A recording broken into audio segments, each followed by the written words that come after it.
Okay, good evening, everybody. So, special edition of FPL Last Resort here this evening. We've actually got a proper guest who knows what they're doing. They know how to push buttons. They know how to talk about FPL. Not like Danny and I, who are lucky if we can actually record anything at all or put it on the interweb or whatever it's called. This evening we've got Andy. Andy, can I just ask you to say hello to everyone and just tell us how you are this evening? Yeah, thank you so much for having me. Hello to everybody. Yeah, I'm doing well. I've left work and I thought, do you know what? This is quite nice actually. I get to stream early and then get the rest of my evening. So no, you boys have made my day. This is lovely. Thank you for having me on. Nice. So yeah, you got your evening, the evening to yourself, as you say, relieved of Scoutcast duties. Done that already early in the week, so can just take pleasure. We won't even talk about this week's, the last week's points. We don't have to talk about that at all. I think you scored pretty well anyway, didn't you? So we don't really need to talk about it. I'm pretty sure it went really well, maybe 70 or 80 points or something like that. I mean, people on Twitter or Blue Sky or whatever it is can find out, I'm sure. But I'm pretty sure that went very well as well. And as always, I'm joined by the one who knows what he's talking about. Danny, how are you this evening? Thanks, mate. No pressure there. No, I'm good, thanks. Yeah, it's been a nice break, really, hasn't it? Bit of blue sky's been all positive and lovely, talking to everyone and speaking to people I've not spoken to for a long time. And we did have a quick chat, didn't we, earlier in the week about whether to kind of go down the line of talking about it. But it's come at a good time for us. New pod, new venture. Blue skies ahead and all that, it's very tempting to go down that. So yeah, all looking good. So we're posting our bits and pieces over there as well as the old platforms as well. And I think I'm the only one with a beer this evening, which makes me about the most rebellious one in the room, which has never happened before. So for those of you who already know how dreadful and middle class it gets here, organic apricot beer this evening. And Danny, you're on the... I've got a water and an apple ties at the moment, and my gluten-free Peronis are still in the fridge. Actually, that's a reminder, a gluten-free Peroni. I know that executives from Peroni do watch the pod, obviously, as everyone does. So again, sponsorship deal is available. We are considering it. We won't charge too much, maybe just sort of a keg or a sort of 12-pack a week, something like this for each, including our guests, obviously, Andy. So that's what we're doing. Anyway, I should probably talk a little bit about what we're actually going to go ahead with this evening. So I've entitled this, whether it comes out like this, I don't know, but Blue Skies and Yellow Flags. So new platform for everyone to talk FPL with. Great. But unfortunately, our teams look a wreck. I'm just speaking for myself there. I mean, our teams are in as bad a state as Danny's cold from the looks of it. So terrible. I don't know. How many flags have you got, Andy? I mean, just checking your team. And what's it looking like? It's not too bad. So I screenshotted at the beginning of the international break, and actually those yellow flags are kind of developed as the week's gone on. So I'm just looking at my team now, and I don't think I've got too many. I've got 5. So most of my not great. Yeah, so I got Foden and Bumo, Semenyo, Palmer, and Greaves, who are my yellow flags. 2 of those could be going this week because I got 3 free transfers. So really, I do have a few. I know I do have a few yellow flags, unfortunately, but what can you do? Obviously, international break. A lot of them are probably going to be international break injuries anyway. So we're hoping there's nothing too much to worry about there. But it does kind of sit at the back of your mind when they're yellow flagged on the app. How have you been handling this, the kind of new up to 5 transfer side of thing? Have you been kind of well behaved and are able to get up to that? Or I mean, because I've not even got up to 3, Andy. I'm genuinely, that's how bad everything has gone. Well, this is the first time I've had 3, so that's been exciting in a weird way. But I mean, last week was probably the week where I had the burn of having that thought in my head of having 3 free transfers over the international break. And so I didn't do the Haaland to Salah move. And obviously the really popular move was going Haaland to Cunha and then moving Salah up. And I could have done that before the international break, but I thought, you know what? Haaland's fine. I'll just keep Haaland. And then after the international break, having 3 free transfers for game week 12, which we all know is going to be a big one for fixture swings. And I thought, you know what? It's going to be quite nice to have that, especially if there are some injuries or something happens. So last year, if it was in the same position, I'd have used my 2 free transfers because I wouldn't have had 2 after the. I wouldn't have had 3 after the international break. So it's. Are you obviously banking the free transfers and there's value in that, or are you being too passive? And this is the first time where it's kind of burnt me. So it's an interesting discussion, and obviously it's one we haven't been able to have before. Yeah, no, yeah, that all makes sense. How about you, Danny? You racked up with flags as well. I know you, like me, have a real grievance about one of your flags. Honestly, the thing that's annoyed me the most about this FPL season happened in game week 11. We'll come back to, well, actually, yeah, no, probably just about the most annoying thing. How about you for flags? Yeah, there's always something in there, and yeah, the Trent one is particularly annoying. I've got four flags at the moment, so it's probably pretty similar to everyone. Do you own Trent, Andy, or is that a different? Have you got 5 flags without Trent? Okay, so it just shows how many flags are going around at the moment. So because Trent obviously looks like the one who's really not going to play, but yeah, I've got 4 flags, and spoiler alert, I made an early transfer, which I'm fine with. I did it, I'm still fine with, but it was actually transferring out one of the players who doesn't have a flag. So let's hope there are a lot of international breaks. You're fine with it, but I tell you what, if a certain Flapjack is watching, he's gonna. I mean, not that he would, I'm sure, but he'll be absolutely devastated with your choice. I mean, just go to some of the flags there in the background to remind us some of the big names. But yeah, so you've already moved. We'll come to you. Do you want to save it until later, Danny? What do you? I mean, yeah, we'll save it. It's not particularly exciting anyway, is it? No, I've already posted. Well, it depends on who you are, right? But yeah, that's true. There are probably more things to talk to. I mean, what do we think? So, got 4 on the screen there. So I basically had a quick look through my kind of Blue Sky feed, and someone had 4 midfield yellow flags, and probably a couple in defence as well. So there are a lot of teams out there with 5 or 6 and that sort of thing. I know in my team, as far as I remember, there's the problem is there's like 3 flags in defence, and one of my defenders that's fit happens to play is Milenkovic, and he's playing at Arsenal, right? So it's a horrible situation. It's absolute mess. Who else is flagged? So we got Trent as well. Greaves is a popular one, as you mentioned. Foden's okay. I didn't even pick up on that because obviously proper managers tend not to bother picking Foden. But that's me. That's me as well. Danny's going to eviscerate you later, Andy. I mean, I'm not even that bothered about Foden, but that's going to come up later as well. So yeah, he's a problem. I didn't realise that. Does it say he didn't play for England or anything like that? No, he didn't. No. Okay, so that as well.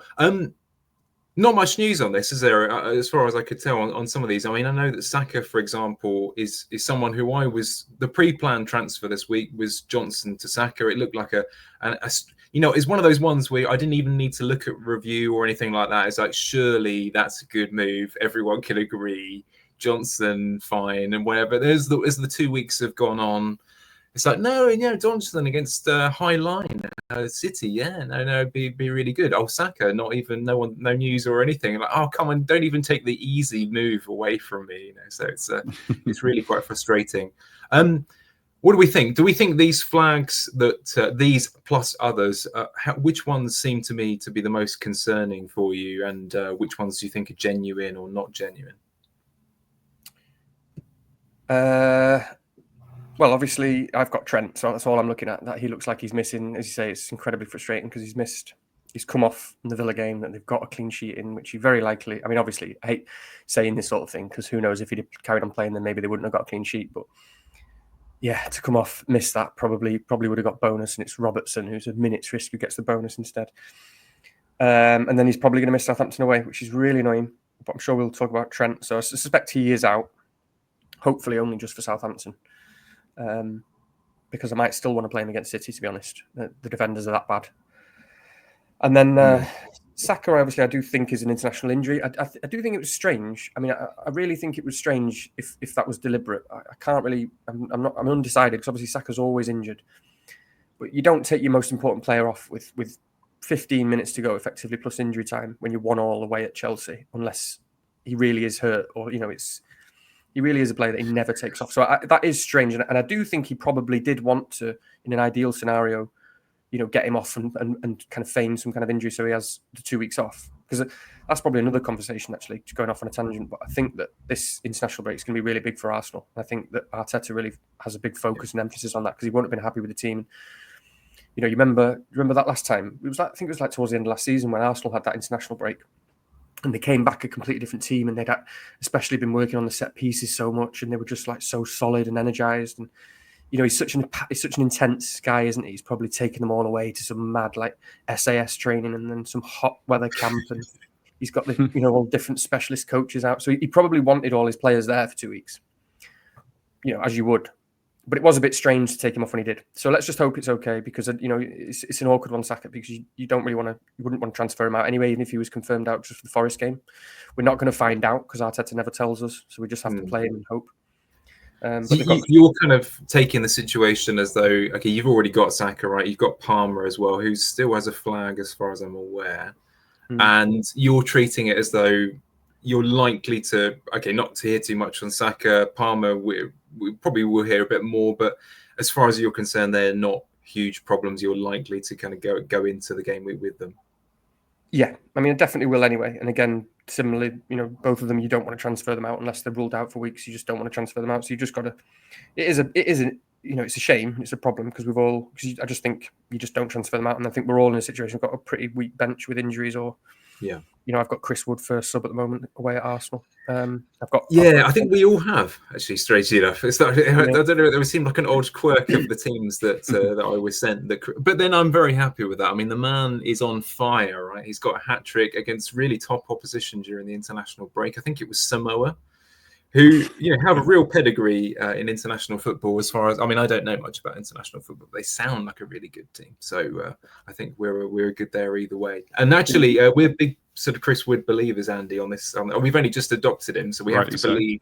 We have to believe that he's good for the long haul. Rotates lovely with Rodgers, all that kind of stuff. There's been a lot of slander out there in the last week or two about Chris Wood, so I'm kind of happy to pile into that.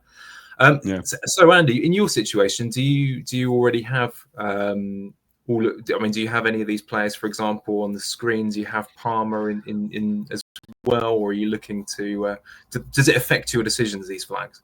Yeah, so I've got Semenyo and I've got Mbeumo, I've got Palmer and Foden, who are all yellow flagged. Palmer, I've got no doubt he's going to be absolutely fine after the international break. It was literally just we don't want him going. Saka, I'm feeling the exact same, just like Danny said there. I don't see. But I mean, Arteta's just an absolute nightmare, and he's even come out and said, "I'm being a nightmare on purpose." I think Zinchenko came out the other day and said, "Yeah, he tells us to do this, to bring our wash bags, to make it look like we're going to be part of the team when we're injured. He wants to keep people guessing all the time. Absolute nightmare for us." But I'm looking at that and thinking it's probably absolutely fine. In Mbeumo, we had a little bit of news, which was that he is injured, but he should be back anyway, so that's fine. And Semenyo should be back as well from everything, because I'm quite a closet Bournemouth fan, so I do look a little bit for Bournemouth news, and it looks like he'll be absolutely fine as well. McNeil, I don't have a clue. I don't have a clue about McNeil because I thought he'd be back before the international break, and obviously then he wasn't in the lineup at all, so I was quite surprised at that. Foden, I mean, even if he's fit, I've got no idea whether he's going to play this week. Like, there's a lot of people saying that he might be benched, and I mean, with the injuries that City have got, you'd think he'd just be a shoe-in to play every week. But Foden's the one for me where I'm thinking, if you've got him, and like you said, no active managers have Foden anyway. Foden's the one where I'm thinking, well, if you've got Foden, he's probably take the yellow flag as a blessing and just get rid while you can, because, you know, he's an asset that's just not really doing it recently, although the underlying numbers aren't too bad. But I think majority of these injuries will be absolutely fine when we come into the actual week. But I'm in a position, Danny, and I was going to ask you this. You obviously have Saka. You don't want to be getting rid of him. I'm in a position where I want to get Saka. Do you think it's a bit of a risk to do it with this obviously yellow flag? Or do you think, just like I was saying there, you're confident he's probably going to play anyway? So is that for Foden? Can I just check, by the way, before I start talking? You can't hear any noise in the background of my microphone, can you? No. You're all good. So I think someone's just started having a shower and it's quite loud to me. Okay. So is that for Foden? Yeah. Oh God, that is tough, isn't it? Yeah, because we won't find out. I mean, no. I think you'd be. The thing is with Saka is they are playing Forest at home, and I'm not wild about that fixture. I know that I know we're all sort of getting on the Forest bandwagon and worrying, but you can't help but think, they are a very well organised team.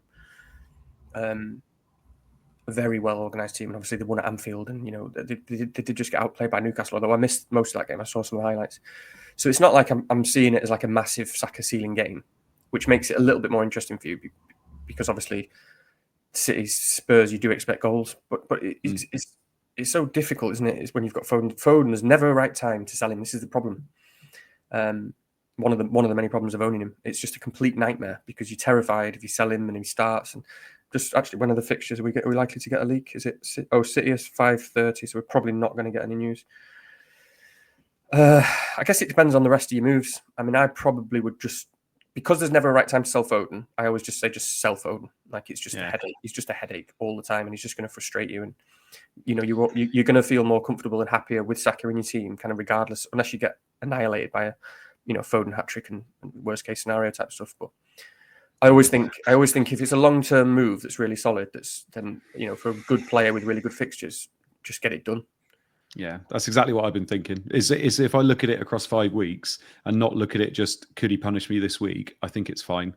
I think over the next 5 weeks, Saka's going to easily outscore him, you think? Because City's fixtures aren't too bad from 14 to 16, but obviously they got that Liverpool away one and they're not firing at the moment. So you're thinking that actually Saka in that team, the upticks hopefully there after an international break, they got the fixtures and hopefully Saka's the way to go, I think. But like you said, for a long-term move, I think that move makes a lot of sense. And the other thing, which is worth, a lot of us have kind of forgotten what Arsenal were like with Odegaard. And I know it's kind of sounds obvious, but we are just sort of forgetting, and we're naturally unconsciously thinking of Saka as just this consistent, he plods along and he gets his assists and stuff, but he's not. He's an incredible player we all know he's an incredible player, but I think he's just, he's world class. He's easily top 10 players in the world. That's how good he is. And Odegaard is back. And that does, that you expect that to change the team. You probably, whether Havertz goes up front, I don't know, because Partey might be going right back and all that sort of stuff. But Odegaard makes them tick. So that's significant. It's Arsenal with Odegaard back. And like you say, it is Arsenal after a 2-week break. And there are certain things that I like to back after a 2-week, training. And one of them is Arsenal. One of them is potentially Salah and things like that. And for various reasons. So I think we probably, basically what I'm saying, a really long-winded way of saying is we probably need to view Saka as better than most of us are, kind of without thinking much about it at the moment. Yeah, because I think undoubtedly, because Saka is the second best right-sided English forward in the league right now. I mean, we all know who the top one is. There's no doubt about that. Everyone's bringing him in from Buemo in game week 14. We love him. By then, Lopetegui will be gone. It'll be fine.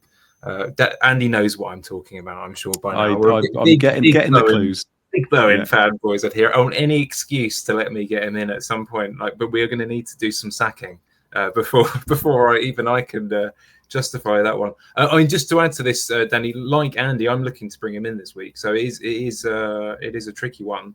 And I find I don't know whether everyone else does this inside their own head. Now it's very easy, I think, to argue yourself, to take a hit, for example, for a captain. And the other one is if it's over 5 or 6 weeks and you're thinking, yeah, but I'm going to need to do it eventually. So I'm in that position this week where Saka would have to come in because the state of my defense, actually, Andy, yours isn't much better. It looks pretty. I'm sorry. I can see why you brought me on this pod now. We've got pretty, and basically, Danny, I'm on here for a good talking to tonight. You're going to need to, to fix the defense that I have. But yeah, Saka is a long term one. So any flash of leg on the training pitch or whatever it is that we might get, I don't need many excuses. And I know Johnson, by the way, is the player who's going out for me. People will say, oh, you could keep him. It's not too bad and so on. And I know the numbers are good and all that, but I'm sorry, but it's one of those moves you can put off and put off. But I'm aware as well he's up against my team next week. And my God, that could be anything. They beat 6-0 last year at West Ham's ground, by the way. So I'm just going to remind everyone of that. And he was a big part of that. And in fact, both centre-backs scored, I think. So if you got defenders, that's an amazing fixture next week as well. So if we get any kind of leak, would you be more tempted to go to Bruno? If we got any leak that Saka isn't going to play or he's benched, would you go Bruno for 2 weeks and then go Saka in 14? Oof. I mean, this is a better question for Danny probably. Do you know what? There's so many issues in my team. I would struggle to justify that one. But I mean, I like it. It's lovely. You know, I think if it's part of your long-term plan, absolutely. I mean, Danny, what's your take? You're a little bit more in the know when it comes to all things United. Yeah, I've got a few things in my head here. Actually, thinking about some of the things you said. On that point, I guess if there was a leak, I think I would. If there was a leak that Saka wasn't starting, then that suggests to me that there really is something wrong. It's not just a normal Saka injury. He's had 2 weeks off, and there's some kind of leak that he's not playing. There's been so many examples in this season and last season where we're sort of faced with last minute news, and there's like the Gabriel to Saliba thing, a classic one, and there's been loads where you've got to be really decisive on information with a very short amount of time, and it's really difficult. So it's a really good question actually, and I haven't thought about it until now, because my answer would be that if Saka is leaked to be potentially benched or not starting, then I think you have to take that quite seriously after 2 weeks. And obviously it probably puts into doubt the following week or the minutes for maybe the next 2 or 3 weeks, because it means there's a serious problem. And I think, Fernandes is obviously brilliant, and this is a good window where he's got 2 very good fixtures, and you buy a ticket to that. You do expect a bit of a bounce, and obviously United. I expect Fernandes to be good and to be great. And just on that subject, by the way, I forgot to mention. I'm glad you said, Andy, about Boomer, because I was going to ask that. I wasn't sure what the situation was with Mbeumo, whether it was serious. I didn't see him coming off at the end, but I didn't have a clue that Mbeumo and Fernandes were actually so close in price, because I can actually afford to go from Mbeumo straight to Fernandes, which I'm not going to do because it would be for a hit. But if Boomer was ruled out, I probably would do that for a hit, just because I've got no bench. But yeah. And just lastly, I just want to say quickly, before I'll just ask you what you think, Rich, in a second, but I think this does just raise another point that I hadn't really been thinking about much until recently about transfers, because Andy, you've got 3, and Rich, you had 3 or 4 a couple of weeks ago. I had 4 a couple of weeks ago. No, I've never had that. All right, okay. No, that's right. Well, I think you made 3 moves though, didn't you? And you took one of them was for a hit, maybe, or something like that. No, possibly, yeah. Yeah, but I had 4, and it just shows you, and it's just something to keep. I think it's important to keep in mind, and I'm saying this to myself. That we sort of get to 3 transfers that we've never had before, or 4, and it's easy to think, I can change my whole team and I can make all these moves in 1 week. But I wish I still had 3 transfers now, or 4 transfers now, like I had only a couple of weeks ago. And I did restructure it. I'm glad I did the Haaland to Salah kind of thing. But I just think it's just an important reminder that we could always do with loads of transfers. They're so valuable. So hold on to them when you can. Don't just make 3 or 4 moves because you've got them. If it's a luxury move or one that's a bonus move, or it is a sort of, maybe it's a Foden to Saka type of thing where there are other priorities.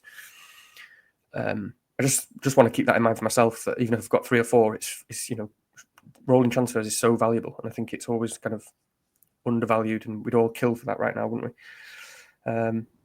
So yeah, sorry, going off on loads of points. No, you're definitely right. I mean, honestly, I don't know about you, Andy. If I had, I would not be dwelling too much if I had 4 or 5 transfers right now. I could use them all, frankly. It's that kind of situation. I would probably make 3 moves in defence and 2 in attack. Honestly, it would be an absolute joy if I could right now. I'm probably just going to move to one of the big flag concerns, and I mean, I know that Danny in particular already knows how much this annoyed me in game week 11. I know that annoyed him as well. All the people that sold Trent and got away with it, and a smug, when he clearly should have been pulling out a couple of double-digit hauls in game week 11 and 12. And of course, they're bad managers, every one of them, and they deserved punishment, including yourself, Andy. But unfortunately, they got away with it. So this is the situation. So looking back now, as someone who's sold Trent, I mean, what was your thinking back then? Was it to make room for the sort of midfield premiums? Were you thinking it's just Trent's in terrible form, or just not pulling out the attacking returns? What was the thinking back then to sell? Assuming that you weren't. It was just because of stretched budgets, basically. And when you've got a 7 million defender, and we know that bonus is so hard for defenders at the moment, it just seemed like a kind of, not a waste of money, because obviously Trent's Trent, but it just seemed that actually, if I needed a cash cow, he was going to be it. And the week I sold him was the week I got Foden. So obviously that didn't work out too well. But I was just looking at him like people are looking at Haaland now, and they're just looking at those players and thinking, there's all these other players I want, and you need the money to be able to get them. And Trent's that person. And unfortunately, when you're looking at the fact that, Danny's already alluded to it, that he could be out for this week, which is the prime fixture, which is annoying for owners. And then he's got Man City the week after. If you've got him and you think he's not going to play, I think he's an easy sell now. Like he's the one that's going to get you the money to be able to upgrade a midfielder or upgrade a striker up to Isak or whatever it is you want to do. It just makes an awful lot of sense. And again, you've got all these 4.5 million, some of them are cheaper than 4.5 million defenders that have nice fixtures coming up. And it just makes sense to make that move. All of a sudden, you're freeing up 2.5 million to be able to upgrade somebody else. So it's a shame because those owners really have kind of been hurt by this because they should have been getting some hauls recently, even just last week. But, this is coming from a Haaland owner, so I'm not feeling too sorry for you. Thank you, Andy. It's the fact that you have recognised our pain. It makes me as a victim feel seen. So I appreciate that. Good. Because quite clearly we should have been reveling in those points. But yeah, so out of interest, then, so if he was fine, you'd still be thinking potentially to advise owners anyway that they could well have been selling next week anyway, really, just because of the underlying lack of that output and that sort of thing. Potentially. I mean, it depends what you want to do with that money. Like if it gets you up to, one of those premium players, if you can't get to a Palmer or a Saka or something like that without selling Trent, then that's when you need to think about it. But if he's in your team and you've already got the rest of the players that you want, then obviously he's a perfectly fine player to have as long as he's fit. The fixtures do turn a little bit. Like in 13 and 14, they got City and Newcastle away. They're not the best. But then in 15 and 16, it's absolutely fine. They got Everton, they got Fulham. And he can obviously do well in any game. And the way Slot's playing, they are keeping more clean sheets. But it's a lot of money for a position that's been hit massively by the bonus point change. And obviously midfielders and strikers are where you want to go to at the moment. And this does feel, I've said this on a few pods in the last couple of weeks, that this does feel like FPL of old, where it's just plow your money into midfield and strikers because, we're used to 5, 6, 7 years, whatever it's been, of Robertson, Trent, Mendy, who else did we used to have? Alonso, and it doesn't really seem to be like that anymore. So I do feel like he is a sell based on the fact that we think he's not going to play. And especially if he can move you up to somebody else. I do think that. And, he's not a player you can just hold through the next 3 weeks if he's not going to be fit for this week. I think that's probably not a way to play it. I think it's interesting actually, Andy. When we get round to our teams, you might need to reiterate that argument because you've got a couple of mentalists here. Like Danny has still got him, and he's likely to be able to cover him from the bench. Yeah. I have him, and my God, I will have to be dragged to the transfer button to sell him. I really don't want to do it. It is kind of completely against my kind of better nature. I'd tell you the truth, actually, at the moment, it's interesting you said about money in defence. And I was having a walk this morning, one of my regular sequesters through Kew Gardens, because I can do that where I'm. I was thinking to myself, do you know what I would absolutely love right now? One of those kind of stacked centre-back defences with, like a Van Dijk, a Gvardiol, and a Gabriel going into this kind of period. I know it's hard to justify, but there's a bit of me that thinks, wouldn't that be lovely over Christmas to have, all of these great options with clean sheet potential and goals and that sort of thing. So I don't know whether I would sort of necessarily rule it out, but it is getting harder to justify, isn't it? Certainly over this kind of time period. Danny, you're keeping Trent at the moment, right? Is that out of being forced to more than anything else, or? No, I don't think so, because I could have sold him with my transfer this week. I think there's, obviously, these things are team dependent. I do, by selling someone else, I do have, hopefully have 3 defenders, so I can cover him at least this week. And obviously, like Andy said, like I already do have Saka, Palmer, Salah, and kind of those price points. But obviously, I could upgrade someone else if I wanted to. I've obviously got more money than I thought, but, because I could do Mbeumo to Fernandes, for example, for free.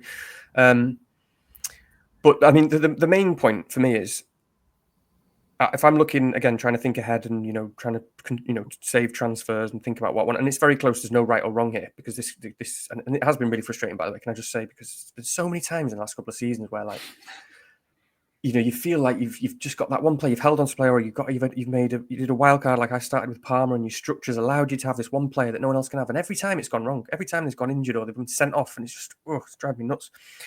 But we get over that, and then even just kind of getting rid of that frustration. If I look at it, I'm looking now at his fixtures, and I think if I was to wild card in 15, if I was to pick the perfect team that I would want in 2, which is only 2 or 3 weeks away, I would have Trent in the team.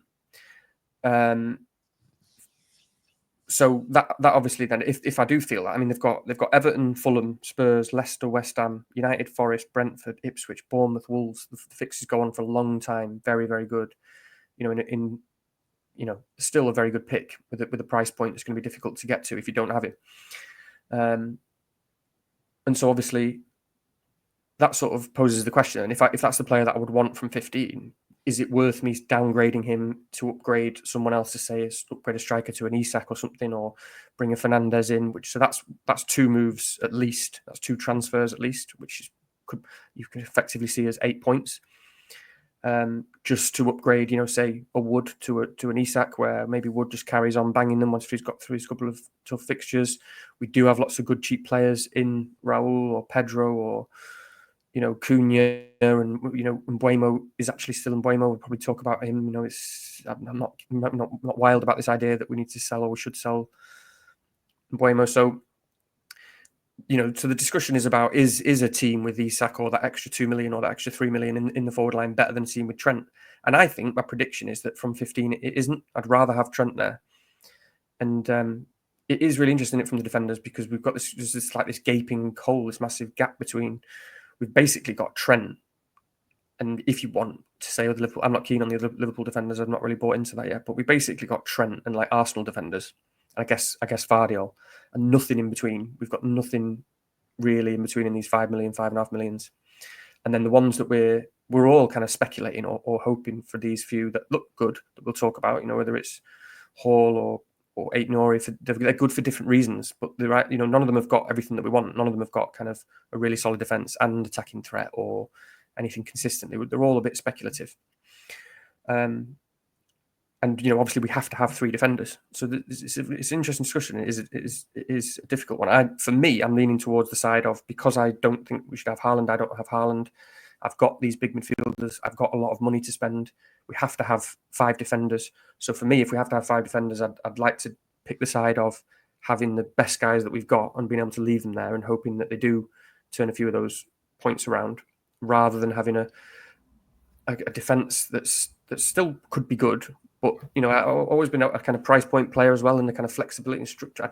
I never feel comfortable if my whole defense is 4.5 to 5 million. I feel stuck there. I feel like I'm making a bet that I'm basically a season-long bet almost, because if I've got 4 or 5 defenders at that price, it's going to be a nightmare changing it around.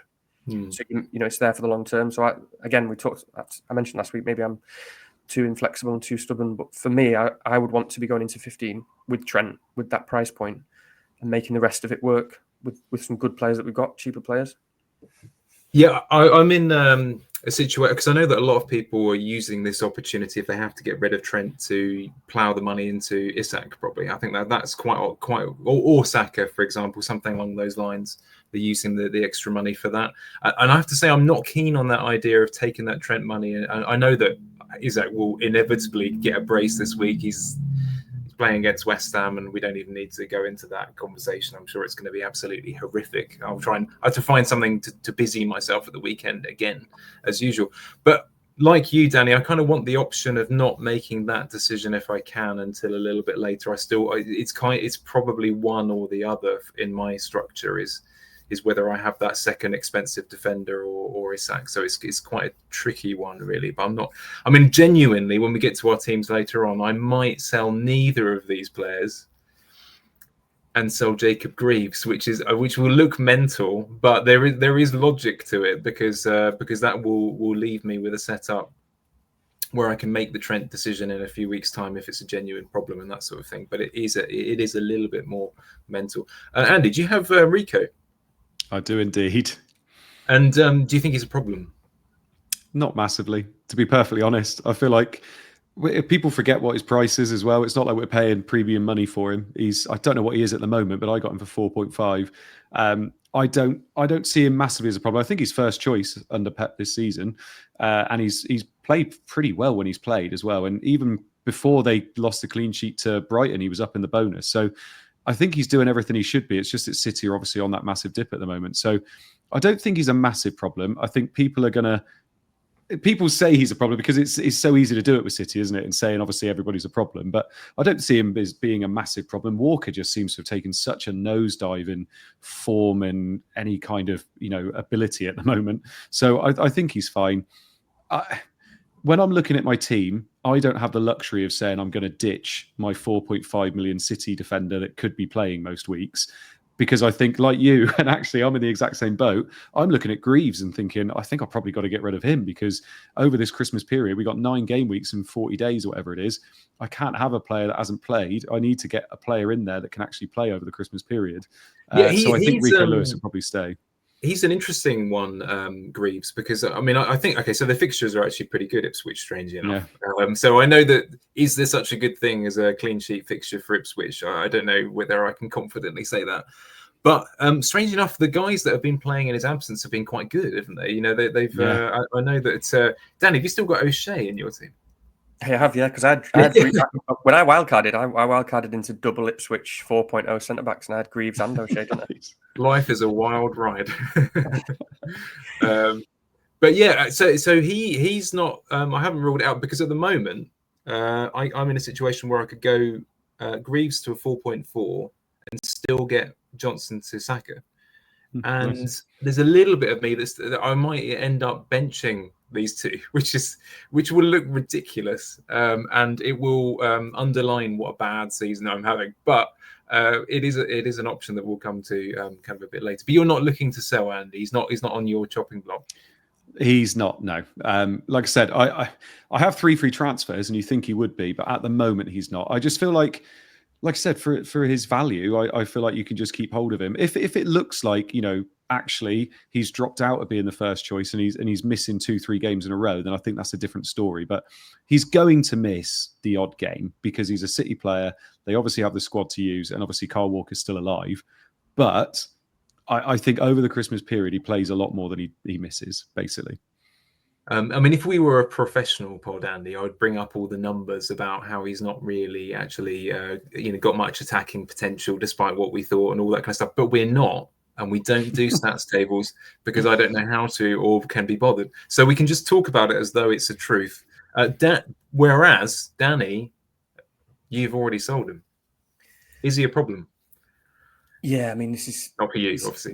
This is another one where it's going to be frustrating, isn't it? Because in my view, he's not a player you really want to have, and then everyone's going to be forced to keep him this week because everyone's got other problems, and then he's going to play and bang. Whereas I've got the luxury of being able to sell him. And I don't. It's not like I massively disagree with Andy because I think there are 2 sides to it. One side is that we haven't really got many good defenders, especially not cheap ones. So therefore, the difference between Lewis and many others isn't great. And actually, obviously, any given week, City can clean because they're amazing, and he can get an attacking return. So that's one side of the argument where I completely agree. And he's not really a problem, and it's kind of nice to just have him there cheap and just let him play.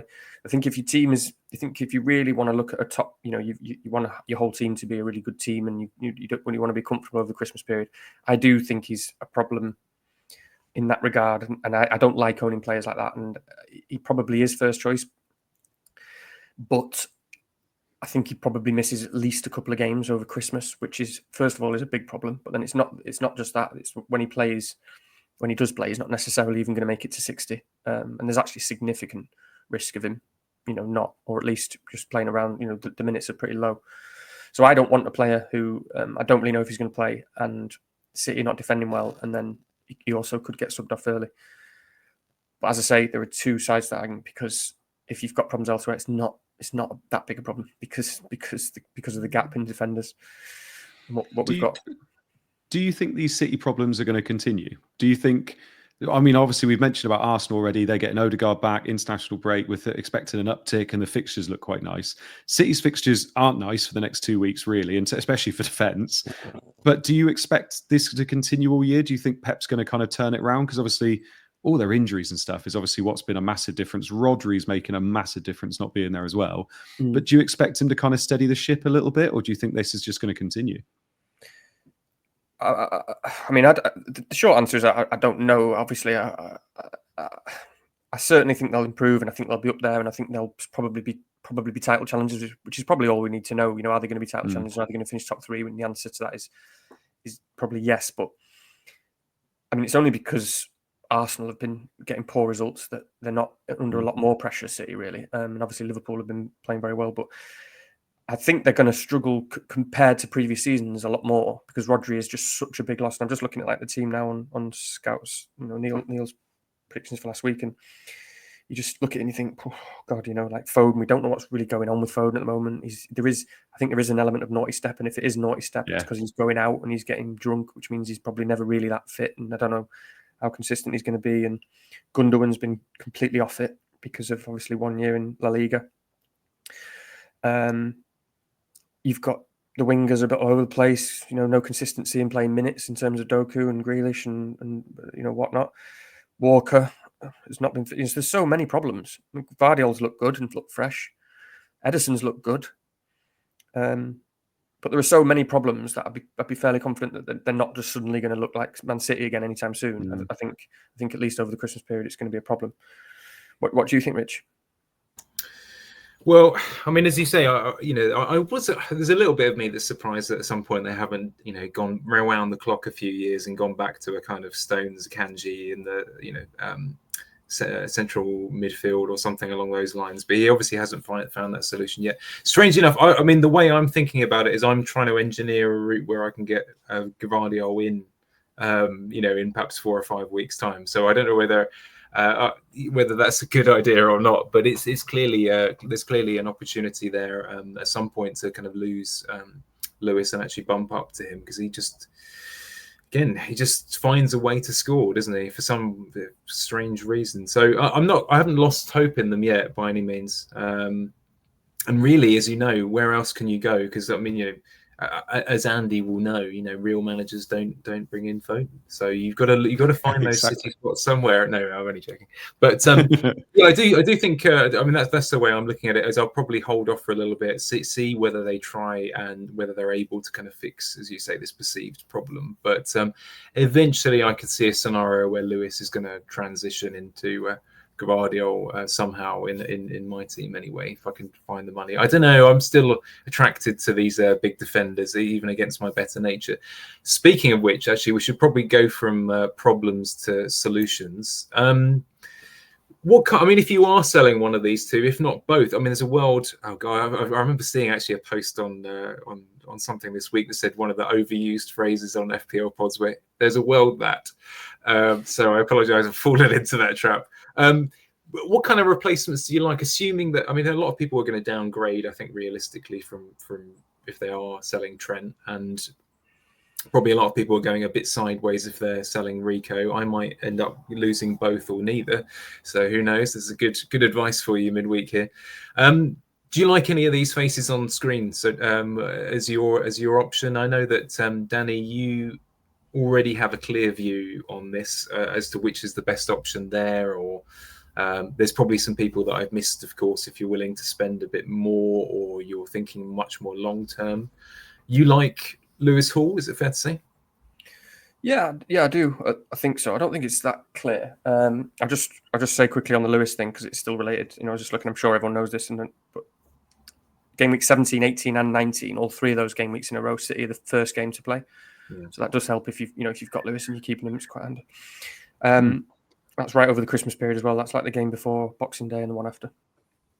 And I mean, yeah, this is like really difficult, isn't it? This conversation. I like Hall because, I mean, for me, especially when you think of, you know, I own Trent, I particularly like the next 2. I think they've got good fixtures, pretty much long term anyway. Right up until, just having a look now, right up until City away, which is not till February. Obviously, they've got 1 or 2 tough ones, but they've got 2 really good fixtures now. People keep saying that, oh, they've got West Ham and then it's tough, and I'm like, hang on a minute, Palace away they can easily clean Palace away. I'm I view that as a really nice fixture, to be honest, the way Palace are playing at the moment.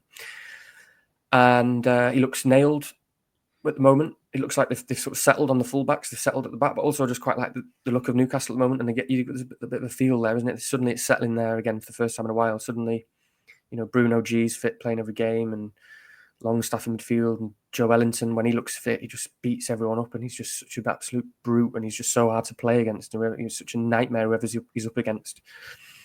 Bit of a settled back four. Pope's fit. Pope always gives you hope of a clean sheet. Obviously, they've not got the centre-back fit. Again, what's his name? Forgotten. They've got Burns still at centre-back, haven't they? But, Burns... Botman. Yeah, Botman, sorry, I think. But Burns still decent at centre-back, at times. And it just looks a bit settled, so that it's all going through Gordon and Isak, so they've got that attacking outlet and everyone else has got their roles. So I just think I've just got a pretty good feeling about Newcastle at the moment, and hoping that just kind of jump on the train at the right time. But it's a Newcastle defender, and Newcastle have, as I say, generally been pretty solid. So you've got good fixtures for the foreseeable, really. But a lot of them have, and you really have to sort of delve into, like, I hate using that word. Why have I used that word? It's because I talk about it because it's an AI generated word. So it's anyway. I won't go into why. So I like Hall versus these guys. I think I don't really get the Timber thing. That is Timber, right? Yeah, it is, and I completely agree with you. But we'll come to that in a minute. Yeah, come to that. So I'll let you talk more about that. I don't really get it because I just like Raya and Gabriel and even Saliba. Colwill, I guess. Again, you're just making a bet there. All these are different sorts of bets. So Chelsea, I don't really get them in terms of defensively. I'm not really sure what to think. I'm not really sure where, when and where these clean sheets are coming, but they are a good team and they've got really good long-term fixtures. People have talked a slight worry about his minutes or maybe missing the odd one. I don't see why that would happen. If he's first choice centre-back, I would just view him as someone who's going to play every game, so I wouldn't be worried about that. But I might be wrong there. And then Digne is the most interesting one, I suppose, because he's the sort of popular one, and I'm seeing him come up on models a bit and reviews. He seems to be up there on review and stuff, and I don't really get it either because, I don't know I think we've got Lego Mane's graph that we'll probably have to touch on at the same time as looking at this, but in terms of breaks between games, Villa have got it pretty bad. And obviously they've got the Champions League games in between that they now need to win. So we'll probably talk more in detail about that, but Digne's already a player who's had a lot of 70 minutes. He's not a player that's great for minutes, and there are competition for his place. So he doesn't look nailed to me over this period. So I think, and I also don't really, again, Villa in general, because of that schedule, they've got Europe. They haven't looked solid at the back. If Villa were looking really solid at the back, I think there'd be a conversation there for me, and then the conversation would be more Digne, or do you just go Konsa and go from someone solid? And if they were really looking good at the back, I'd probably say just go Konsa. Seems sensible to get the guy who's just going to play. So I don't really get the Digne thing at the moment. So for me, it is Hall slightly ahead of the others, I think. Do you know Digne is a bit like when you're a teenager and you date someone somewhat rebellious, and everyone keeps telling you not to go with them, so it makes you think, do you know what? I really do want to go with them. Digne is that kind of defender at the moment. Everyone's been trying to. Because I have been considering him this week for sure. In fact, I think we talked about him, Danny, on our last pod here. Oh yeah, and this will interest Andy as well. Andy probably already knows, I'm sure, but he rotates exceptionally well with Nottingham Forest.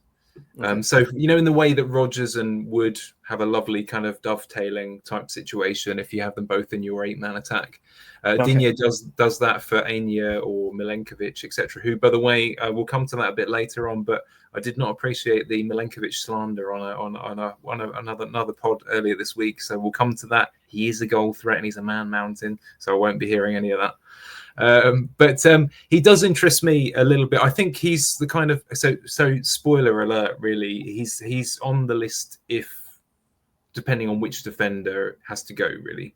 But for example, if I had to be in a Sun or OSL Greaves, I've only got 4.4, so obviously Hall is definitely in the running for that kind of slot. There aren't many other options. I know there are a few, but in terms of getting getting a good option. I think he's probably pretty up there. But yeah, it's a good point, Danny, about the minutes. I know I had a quick chat with another. I mean, I know Beware fans, but I had a chat with a Villa fan earlier this week who just I inquired about him, and he was like, "Don't go near our defense." it was just a flat like, do not at any point consider that.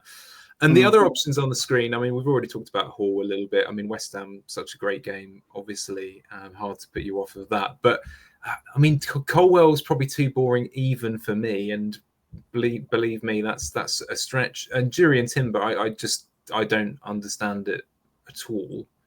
But then I'm speaking as someone who's never had more than 2 free transfers this season. The idea of bringing in someone where I think, oh, just another person where I have to look and think and not know. I really, so if it's not Hall, it is going to be probably a very dull centre back, but someone is still someone more interesting than Colwell. I don't know. I haven't got enough knowledge of Chelsea's defence. Technically, in terms of numbers, Villa is not too bad, is it? I mean, they are.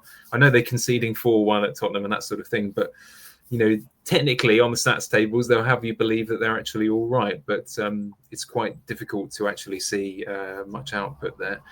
I don't know. What do you think, Andy? Are you going to make any moves for any of these kind of people or slots in defence? Do they interest you at all? Yeah, so I'm thinking of ditching Greaves to get a cheaper defender in. I was looking at the Villa defence because of the way they rotate with Forest, and I've got Milinkovic. So I was looking at that.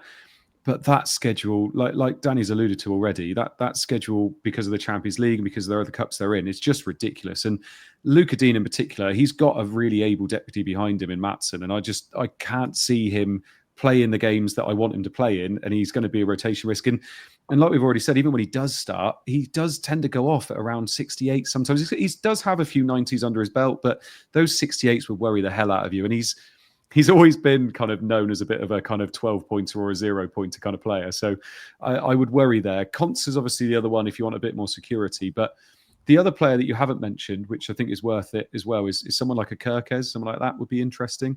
Obviously, Bournemouth's fixtures are pretty nice moving forward. They've got 1 or 2 tricky ones in there, but he could be somebody. He's kind of got that left-back slot nailed now. So I feel like he is somebody that you can put on your watch list as well. I've got no interest in Chelsea defence whatsoever. Completely agree about Timber. I think you just spend the extra money and get Gabriel. I think with that goal threat and their fixtures coming up, you'd be regretting not going for him. So Lewis Hall is an interesting one for me. I don't know. I've seen him a lot on the timeline and a lot of people want him. And I'm looking at others and I'm thinking, actually, yeah, is Kirkes any better? I'm thinking Lewis Hall could be the one. I started with Lewis Hall this season. It's funny how it all comes around full circle. But yeah, I think it's actually really tough. And it's one of those ones where it's just, if you can get a player that you think is going to play over this period, I think you get him. And I think the Villa defence is going to be tough because of all the fixtures they've got. But there's so many other teams that don't have as many fixtures. Like we've still got players like Aït-Nouri in that who, you know, Wolves still have the fixtures. You got Leif Davis, who we haven't mentioned yet either. Ipswich still have the fixtures up until at least 18. So there are other players you can go to, I think. But I'm not sure yet. But I think I'm probably going to get rid of Greaves. But yeah, we'll see how it goes. If Greaves comes back, I could just keep him. Yeah, again, fixtures are pretty good. I love, by the way, how Lewis Hall has gone from, you know, like 2 weeks ago, but like uber sexy differential to unbelievably boring, inevitable pick by the end of the international break. It's just gone full circle. On Twitter. Yeah, exactly. Yeah. And I got him at the start of the international break when I felt that way about him, and I'm like, 2 weeks I've sat on Hall, like, oh god, this wasn't as exciting as it was when I first, because I did it before he went up in price, because why the hell not? But you're a trendsetter, fair enough.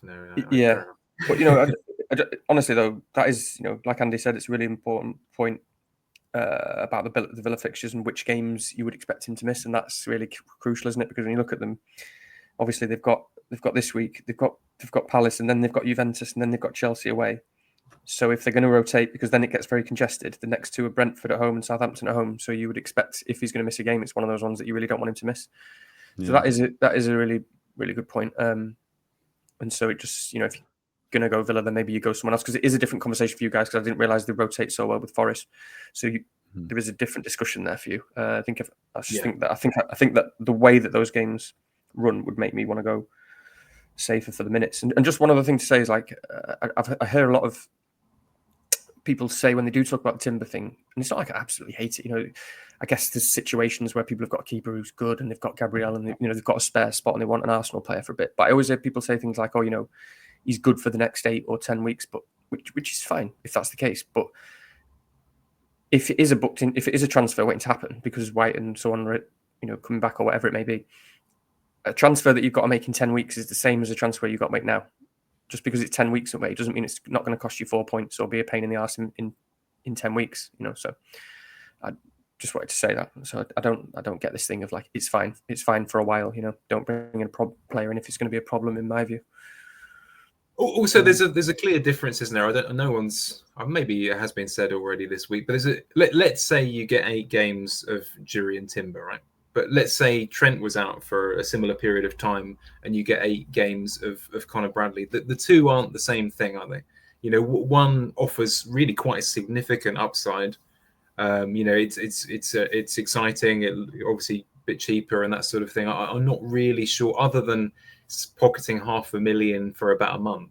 You know, what's the point? I don't really see why you would do it. So it's forcing a differential for the sake of it, if you ask me. There's a couple of other names I just wanted to throw out there before we kind of move on to people's potential attacking moves this week.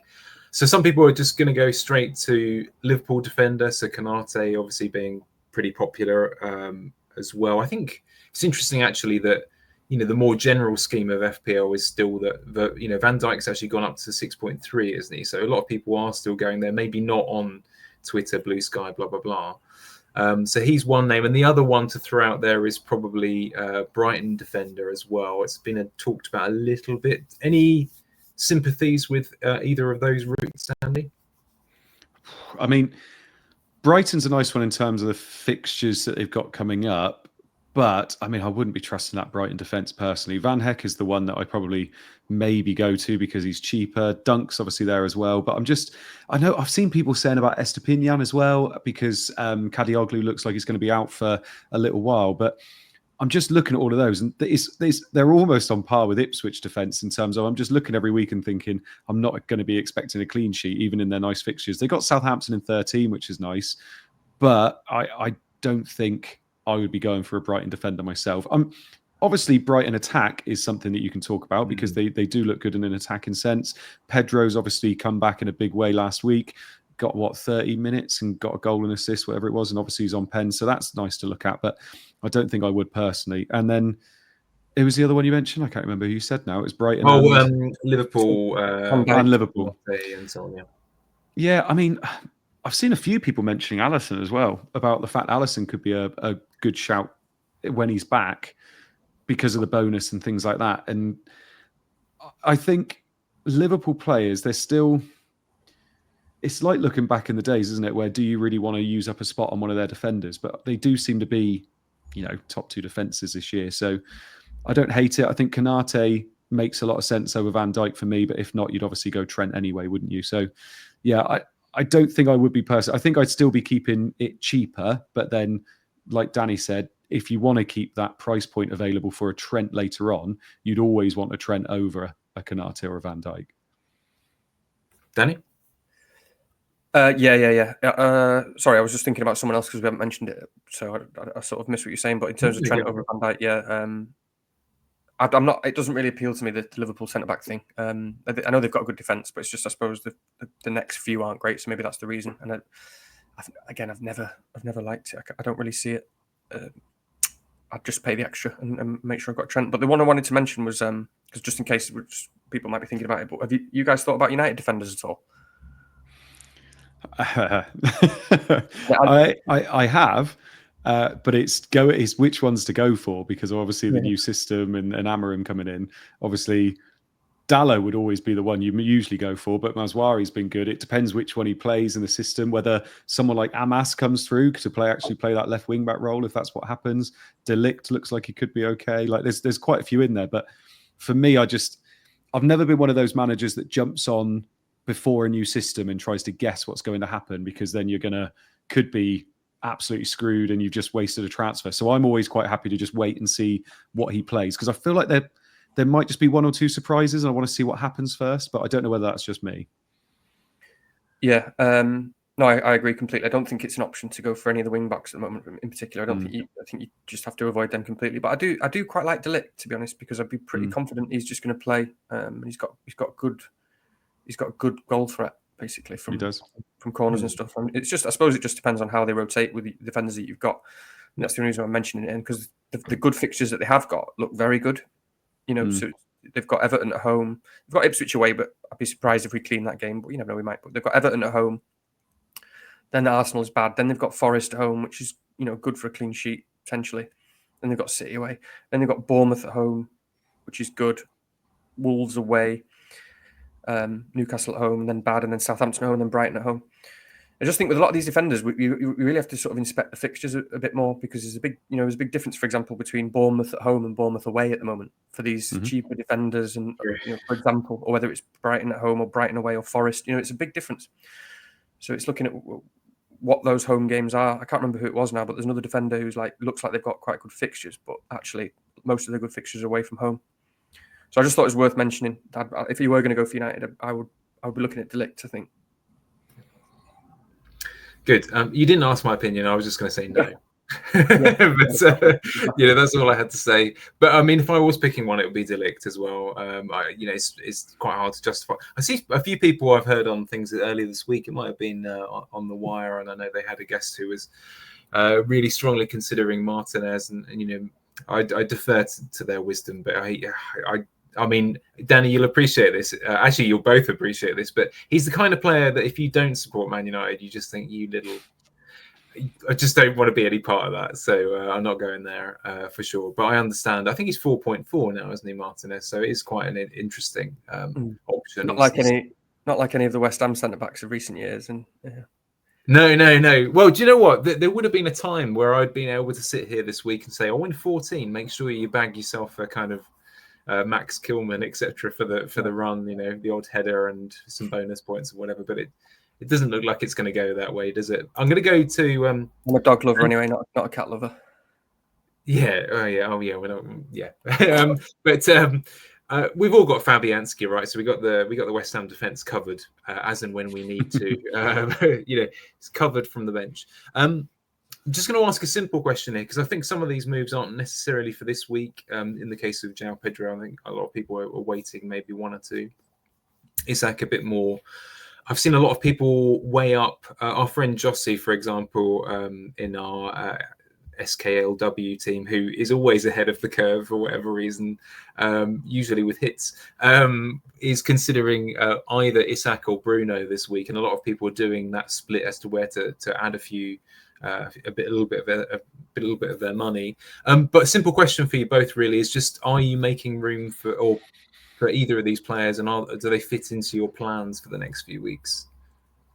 I'll start with yourself, Andy. Yeah, I mean, Pedro is somebody that a lot of people were waiting for when he came back, because he's a beautiful price point. What is he now? 5.6, I think he is.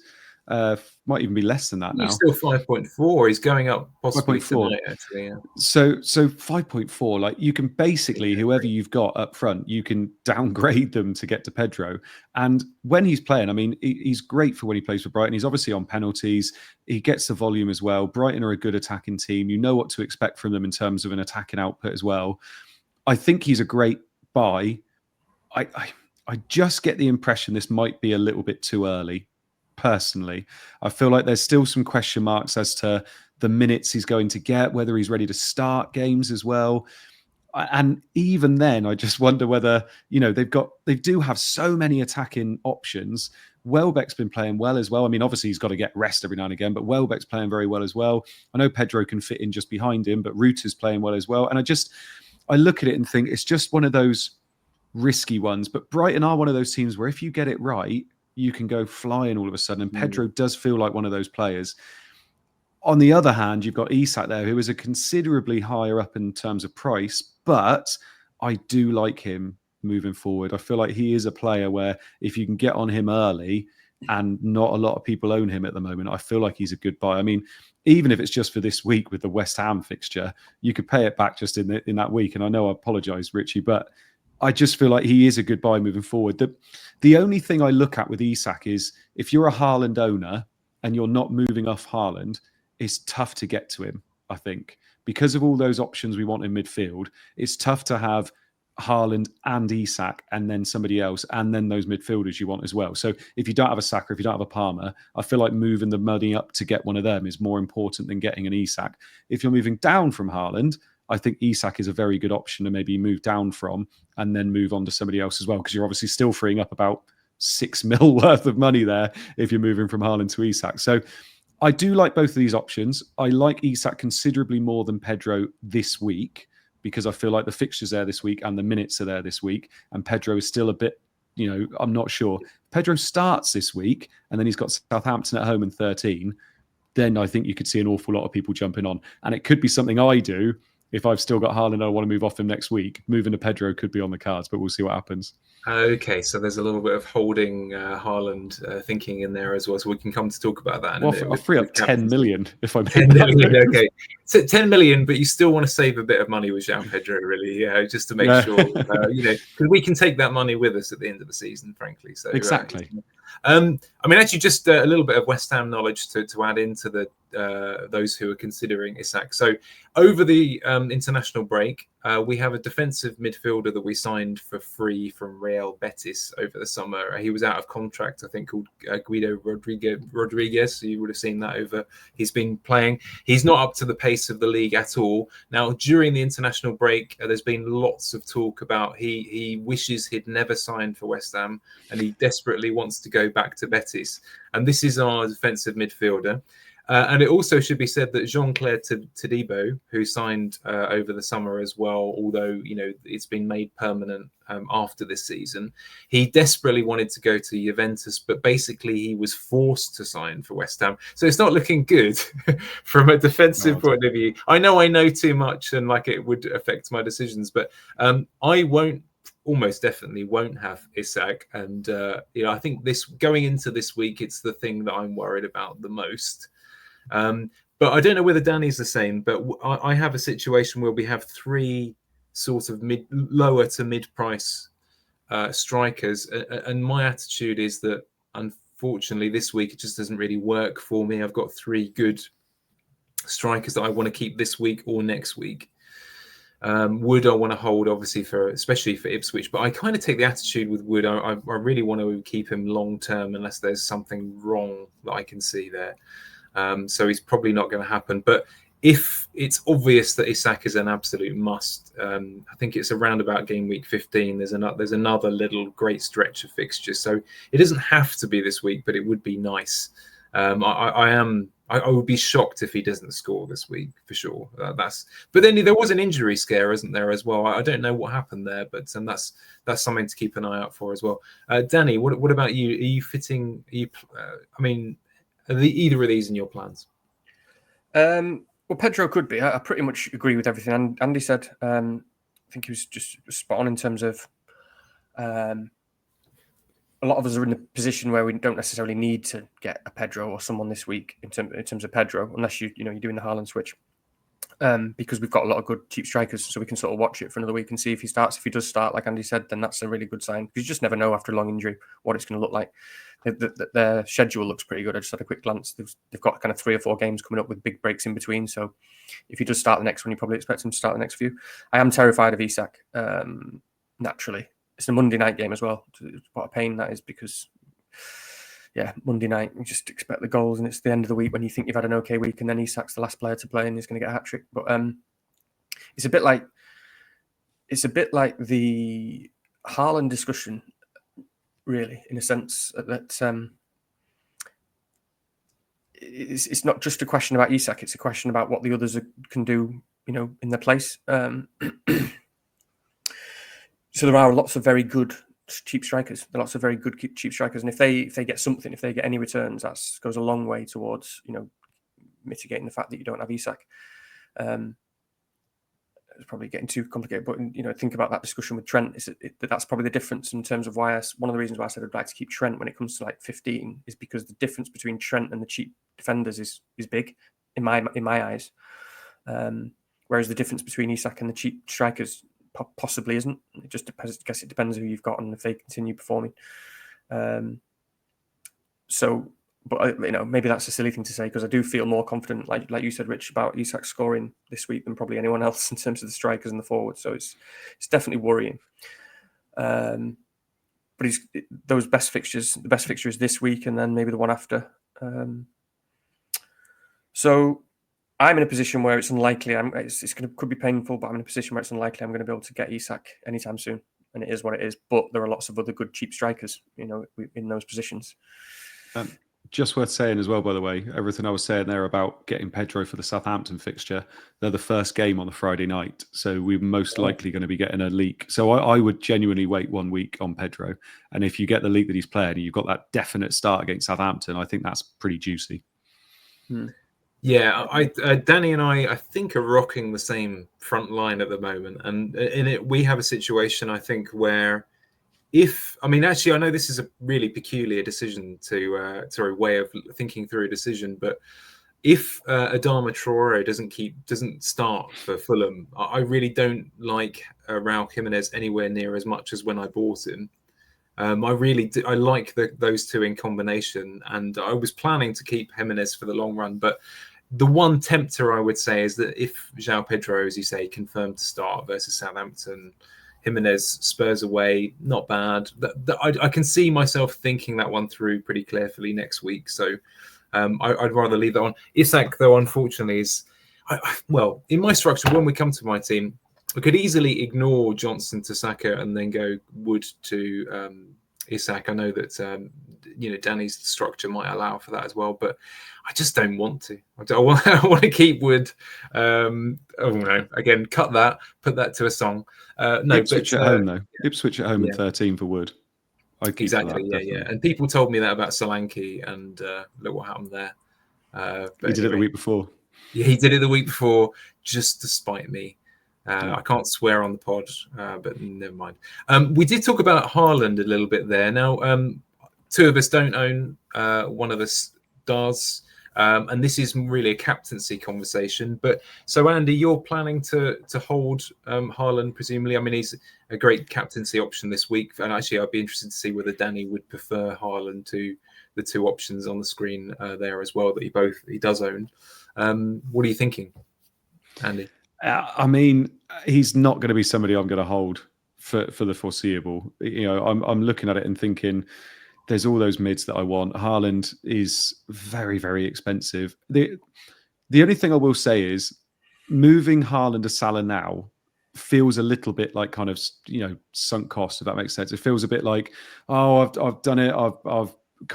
I've made the mistake and now I just need to move with the times. And it was one of those things where it was like, if you make your transfers on a Saturday night or a Sunday night or whatever, that's probably what you're going to do. And then you wait a week and you think, actually, is it that bad? Do I need to make that move straight away? We've already mentioned tonight that City just aren't what they were in terms of there's a lot of injuries. Rodri's a massive miss. Haaland's XGI and, his underlying stats are still pretty good in terms of even just the last 6 game weeks. I had it up here just a minute ago. Even just over the last 6 game weeks, he's top. So he's top at 5.84 XGI over the last 6 game weeks, which is comfortably the highest out of everybody. But in terms of scoring contributions, he's second bottom. So it's just not clicking. And I feel like those people that held Haaland, and obviously I would say this, but those people that held Haaland and didn't get Salah have been brutally destroyed in terms of the actual outcomes of what's happened. And if you looked at the XG that he's put up over the last couple of weeks, you would have been quite happy with that before you kept him. So I'm looking at it and thinking, I probably will lose him, but it's more to do with price rather than actually how he's performed. And I'm just looking at it and thinking there's other players I want. I'm even looking at it this week and thinking, if it weren't for the fact he's got a Spurs team who just don't seem to be able to do anything defensively and have got an awful lot of defensive injuries as well, I probably would be getting rid of him for this week for potentially Isak. Like, I'm looking at that and thinking, who am I more confident is going to score? Is it Haaland against Spurs or is it Isak against West Ham? And I think it's quite close. But in that respect, keeping the transfer and an extra week of information is probably the way to go. So if I don't sell him this week, it'll probably be for next week. And I am more than likely, if we get a leak that Pedro starts, it'll be Haaland and Pedro in game week 13. And like I said, freeing up that 10 million to upgrade elsewhere. In terms of captaincy this week, I mean, Salah against Southampton. Southampton can't do anything, can they? And I feel like if you own Salah, you're going to be captaining him against him. It's interesting if you don't own Salah, though, because I feel like Palmer against Haaland, I think that's an interesting one. Palmer's got Leicester away. I feel like Palmer's obviously going to be rested. Didn't do anything over the international break. Obviously doesn't play in Europe at the moment. He is as rested as he's going to be. I feel like he is somebody that should be there that you're thinking about. But Haaland, if you own Haaland and you're not captaining him at home against Spurs, and Spurs are as bad as they are, and could be playing Ben Davies at centre back, I feel like Haaland's probably the way I'm going to go. But yeah, it's a tough one this week. I think if you're a Salah owner, though, you still go Salah. Yeah, I tend to agree with you. The timing doesn't feel great. And actually, Danny and I had this conversation a few weeks ago on when we had Spencer FPL Beery on. And he both managed. He's very sly. He manages to persuade, put sort of seeds in your mind and etc. And we ended up going down the kind of Salah route, and obviously that worked out pretty well. Although I managed to screw it up by selling Solanke in the same week. But nevertheless, I think if I was holding personally, I think I would take that risk on Haaland this week. It just feels like, now that you've got the community that have diverted, it just seems like such an opportunity. As it is, personally, I've got the two players on the left of the screen there, and I'll be going Salah. It hasn't really entered my mind. Not it hasn't entered my mind to go Palmer. I think he's got just as high a ceiling for sure. I just feel more comfortable that I'm fairly certain that Salah will return, whereas it's just maybe a percent or two less on Palmer just because of the situation with the flag and everything else. So that's it really. But Danny, you're even more of a Palmer believer. So thoughts? Yeah, I'll come on to Palmer. It's so tough with the Haaland thing, isn't it? Because I agree. So first of all, to sort of caveat all this, completely what both of you said is the appeal now is that everyone's selling him. So it's actually Haaland with potentially lower ownership, which is really nice. But just broadly speaking, when is the right time to sell Haaland? Everybody keeps getting to the next game and saying, and again, put this to one side because I do think he's a good captain this week and so on. But everybody keeps saying, but he's got this game this week. He's got this game this week, and I think there's probably is a bit of sunk cost fallacy working there, and because going into game week 1, for me, obviously, and for everyone, it was kind of Salah or Haaland. A few of them sort of wondering both, and I ended up with Haaland and no Salah, and it was close. But obviously, in that decision, it was basically because for me there were still some unknowns about Salah. Well, there were unknowns about Salah where there wasn't really about Haaland, because obviously Liverpool had a new manager. And this has basically been the best case scenario possible, hasn't it, in terms of what's worked out for them in terms of their new manager. Salah was getting 1 year older. Did he want to play at the club and so on? So there were unknowns there. Now, and quite quickly, those unknowns have gone, because really that was the only question, because that's what was making Haaland worth 15 million potentially, which is a hell of a lot of money. We're now in a different situation where we know that Salah is really good, and Palmer is just what he was last season, if not better, and really good. We've got lots of captaincy options, even if Bruno's got a good game or someone else, Saka's got a great game or something, makes it much easier to come away from Haaland. And then obviously you add to that things like, it's also changed in terms of the other strikers. We also at the start of the season didn't know that we were going to have 5, 6, 7 really good cheap strikers, and the bonus point system where we, someone did a really good piece. Who was it? I did save because what's mentioned his name, Alistair McGeever, on, because I was sort of thinking this, even just kind of heuristically, that the strikers are getting more points. The people who don't play in, I know Richie's not in there, but the strikers who you've got in place of them are suddenly seems to be much easier that they're getting 9 points. The defenders are less able to get bonus, and the strikers are getting way more bonus. So there's all these things now where, to me, it doesn't really make any sense to have Haaland in terms of over the long term. But also, when you all this talk about captaining Haaland and is he the best captain? Fine, Haaland's a really good player and he's a good captain, but you're not just betting on Haaland scoring a brace or scoring a couple of goals. You're also betting against Salah or Palmer doing anything, because if they do anything, it doesn't matter if you don't own Haaland, if Salah or Palmer or your captain returns, it doesn't really matter what Haaland does, because that extra 2-3 million goes such a long way.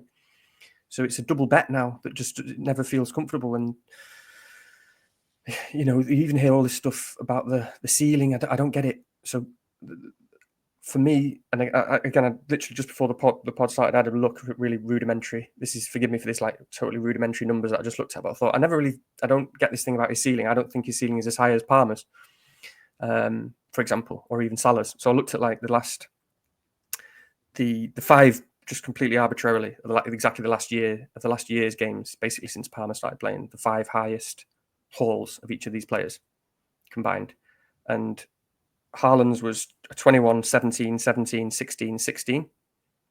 And Palmer's was a 26, 25, 20, 18, 17. Again, just like totally random numbers, but in terms of the highest hauls, so that's like that was 21.2 on average for Palmer and Haaland 17. So the ceiling thing I don't buy it. So for me, you've got a player who doesn't have the highest ceiling, or has just as high a ceiling, who you need to return. And City aren't playing that well, but you need the other guys to not return.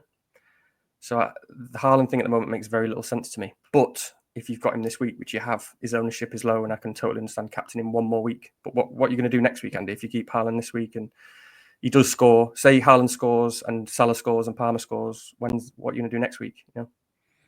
So sell him for Pedro. That's what I'm looking at. But it's just tough, isn't it? What do you think, Rich? Because I just every week I don't want to be sitting here saying, "Oh, you should have sold Haaland," but it's just not making any sense to me anymore having Haaland long term. Sorry, just remind me, Andy. You have or do not have Salah? I don't have Salah. Okay. No. Yeah. What's wrong with you? It's but you got Foden, so that's fine. Exactly. It is. I don't know. I think this week particularly, I would be really sorely tempted to use Haaland as a bit of a weapon this week. I think I would be very tempted to kind of keep and captain myself. Depends on. I think the thing is, Andy, you got 3 free transfers, right? So you have the flex to move that money around, right? And presumably, how many transfers do you think you'll have going into next week? Well, 1. I would have thought. I've got things I want to change. Obviously, this week, Haaland initially, when the international break started, I was thinking I've got to make this move, and I've got to do Haaland out, because everything Danny said is right in terms of.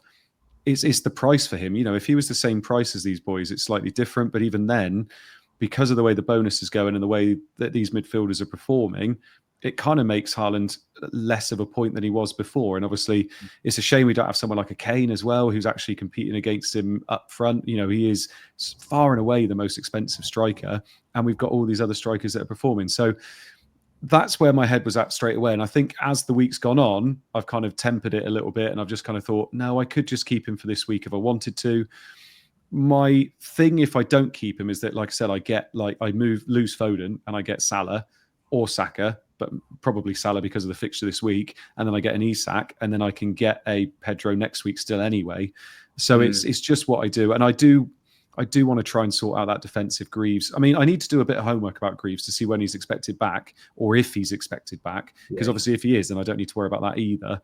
But yeah, I've got a few options to make this week. But obviously Haaland this week, like we said, considering the fact he could be in the captaincy options, I've already got Palmer. It's just Salah that could hurt me. I feel like I could wait another week, because obviously I've got him at the moment. It's not like I'm choosing between them all. I have him at the moment, and another week's worth of information could be all the difference. You never know what happens. A week's a long time in FPL. So all of a sudden we got some injuries and Haaland stays, but I will see what happens. Yeah, and good opportunity to shout out our friend of the pod, Ivan, FPL Royser, over on. I think he's on both the big platforms at the moment, X and Blue Sky. So he usually answers Ipswich questions for us. Although, to be fair, I'm still upset about Ben Johnson not working out. But that's probably not a question for this week. We won't go through this following slide, but I'll just point you towards Lego Mane, who's in our Son of a Gun SKLW team. He's been a good friend of ours for a number of years, and I know that I'm trying to tell him to go exclusive with the Last Resort pod and just give his graphics to us. But no, don't do that. We used this on Scoutcast last night. Yeah, so I won't talk through this, but all I would say is, this is the time of year to alert yourself to the gaps between games, the fixture pile up. I think Andy and Danny have both talked about Villas. They've put me off Digne basically. by talking through the gaps between games and the ability for rotation. And there are other teams. I mean, Liverpool, for example, also have a similarly tricky run, as you can see, 13 to 15 there. And so it's well worth spending a bit of time doing your homework and working out how that affects you as well. Andy, time to talk us through your team and what you're going to do. Yes. There's a few flags there. There are a few, but like we said already, I'm not expecting a lot of these flags to be still there by the time we get to kick off. So yeah, is this on pod as well? Do you want me to read out my team? Yeah, we actually, do you know what? This is the first week where I should get on with it and do an audio. So maybe you should read out your team. Yeah, if that's all right. Yeah, so I got Flecken in goal, then I got Milinkovic, Gabriel, and Lewis at the back, with Foden and Mbumo, Semenyo, Palmer, and Rodgers in the middle, with Solanke and Haaland up top. I got Wood, Pedro Porro, and Greaves on the bench, with Valdemarson as well, who's just as cover for Flecken, although some weeks I feel like I should just be playing Valdemarson, to be honest. So I'm looking at this, and I got 3 free transfers. In terms of worries and players that I feel like are not great moving forward, Foden's the biggest one for me. I would be absolutely shocked if Foden's still in my team by deadline. Haaland is obviously someone we've spoken about tonight as well. Solanke, I feel like, is somebody that Spurs are just so hot and cold, and they're not really that high on the fixture ticker list either. They got Fulham after this week, which isn't too bad, but I just can't.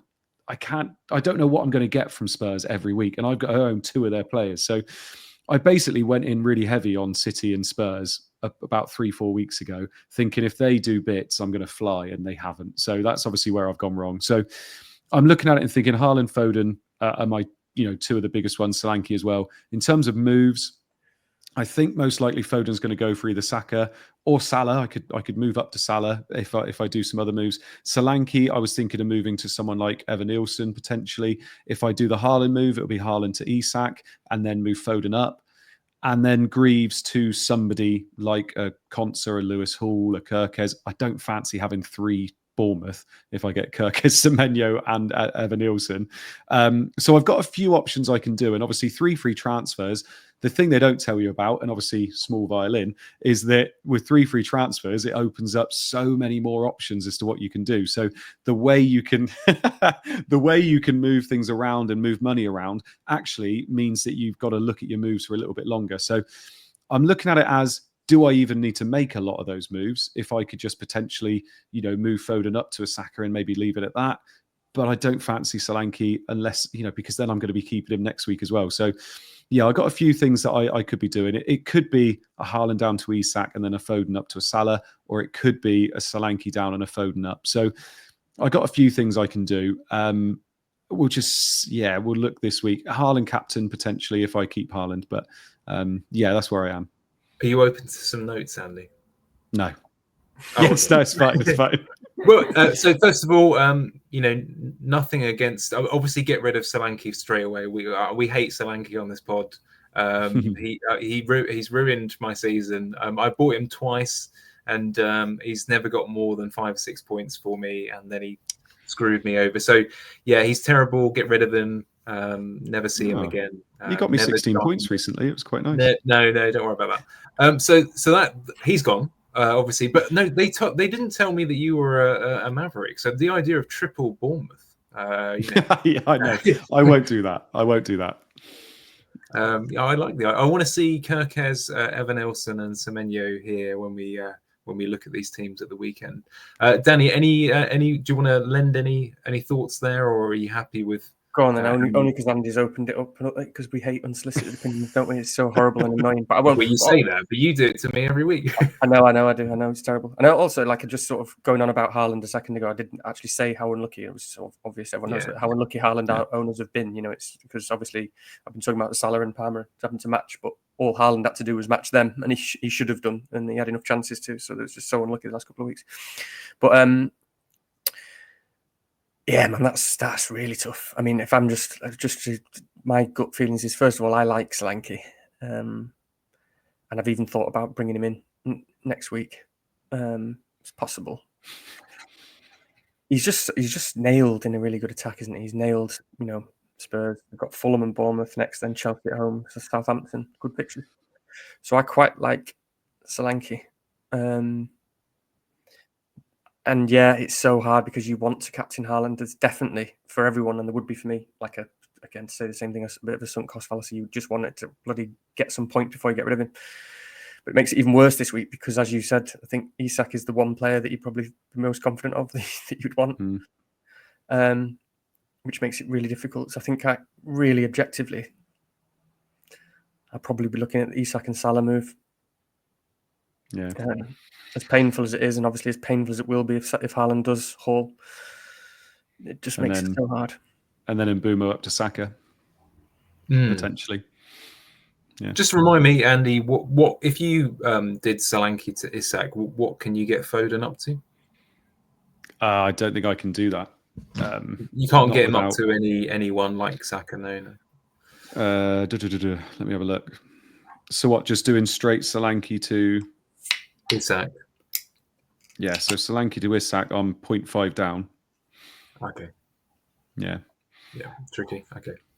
Oh, you can't do. So you could, in theory, do Bruno in for Foden, and then Solanke up to Isak. I mean, that's quite sexy. It is. The thing I don't like about Bruno, the next two fixtures are nice, but if you said to me, who do I want to own? And it's obviously, I feel like Salah and Saka are just miles ahead of Bruno. But Bruno's got the two nice fixtures. But then in 14 and 16, he's got Arsenal away and City away, who are arguably two of the best defences. And I don't fancy owning Bruno for those when other people are going to have a Saka or Salah. Because there's basically going to be one of those midfielders I'm not going to own then. So it's going to be Saka or Salah. Saka he has Man United in 14, obviously, and then Everton in 16. And Salah, it's got Newcastle and Fulham. So I think I'd just rather own one of those two, basically. Cool. And actually, one final. What was I going to ask? No, a lot of people are considering. I know that you've come towards the end of your Flecken run. Are you kind of happy to roll with that, assuming that not this week? Obviously you're fine for a few more weeks, but is the plan to? Do you know the worst thing about Flecken was that bloody Fulham game where I was literally watching that, and all I kept doing was going, he's going to lose it eventually. He's going to lose it eventually. And he waits till the 91st minute to do it and then concede 2. And I was just like, oh, for God's sake. So that would have made it all worthwhile, holding Flecken all that time to get that. And then new Fabianski owners got him. No. So anyway, no, I feel like the Flecken one, if I was losing Flecken, it would be for Raya because the fixtures are there. And he's just somebody I could just look at every week in my team and go, yep, I'm happy with that. Whereas I don't feel like that with really any other keeper. And I feel like I would just go straight to Raya. He's going to play every game over the Christmas. And I feel like that's the way I would go. I'm not interested in the others. I feel like if I was going to make a goalkeeper move, it would have to be for somebody I'd keep until the next wild card. And Raya, I think, is the only keeper I would say I would keep until the next wild card. So it would be for him. Okay, well, on to 2 very happy Raya owners. He's been terrific for us lately. I'll hand over to you. Danny, you've done everything, I assume. Hopefully, yeah. And yeah, Andy, neither of us got those Fabianski points. No. Idiots. Yeah, so I've done Lewis to Lewis Hall. Obviously expecting Trent not to play, and then Aït-Nouri probably comes in. Obviously expecting Wood to wipe out the double Arsenal clean sheet. Hopefully the rest of the guys play. And I suppose we didn't actually really talk about captaincy in terms of Salah versus Palmer, did we? I don't think in all that talk, but I do think it is a discussion. It's difficult, and I was closer to Palmer a few days ago just because Palmer is so good in these games, and I do think he's got the highest ceiling of everyone. And just the type of player he is, it's just so involved. It's the type of player he's so involved. He'll probably look a lot more involved in Central than Salah does. But then I started thinking, probably silly, but it's a bit like pre-season in game week 1. Salah always starts so fresh because he's just got such a healthy lifestyle, and he doesn't drink, and he's just exercising all the time. He's super fit. He just stayed at home with the family for 2 weeks every night after training. And so I just think he's someone you probably want to bet on after 2 week rest as being someone consistent, maybe. So I'm leaning back heavily towards Salah captain. So it'll probably stay as it is. Yeah, what do you think? Anyone will throw anything unsolicited at me? I mean, when you come to my team in a minute, it's like a B-Tech version of yours. So, so there's no notes that I can give you other than that. You're going to get that Lewis Hall, though. So, yeah. So, yeah, that you've already got all... Lewis Hall. Yeah, exactly. Nice. Cool. Okay, and on to the more bit of a struggle here.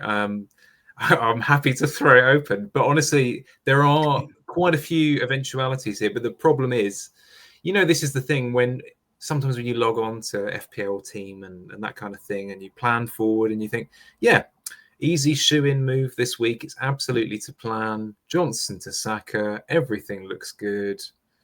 And then reality bites. And unfortunately, the situation is, we could easily be in a situation where I've only got one viable defender this week.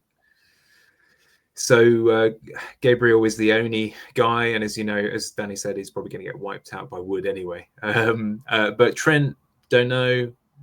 Rico Lewis, don't know. Milenkovic, I mean, I love him. He's an absolute brute, but don't really want to play him either. Greaves might not play. So it's not looking great. I think the problem is as well this season, you want to push for using the attacking move, right? The Johnson to Saka being an obvious one. I know that other people would do Wood to Isak, which personally I'm slightly less interested in, but I understand it. It's obviously a good move. So I'll throw it open. I mean, I've got one free transfer and just under 4 million in the bank. There's like 3 point whatever. So the point being is that Saka is there with, I don't know, like 0.3, 0.4 to spare, 0.4 to spare, I think, something like that. I mean, I still think your defense obviously is taking a bit of a beating, but the Johnson to Saka move makes an awful lot of sense in terms of how much you really expecting that new defender to get ahead of Trent, I guess. And is that going to make a massive difference to your team score? I doubt it. Whereas Saka could make a bit of a difference to your team score this week. And obviously you're going to want him moving forward anyway. So I feel like that's probably still your move. I don't massively think I'd do the Wood to Isak one just because I think Wood against Ipswich in 13, I'd want to keep him for that. And I think you'd be gutted if he got you a brace. So for me, it's between the Johnson to Saka or moving off Trent, which I know Danny's going to say, don't do that.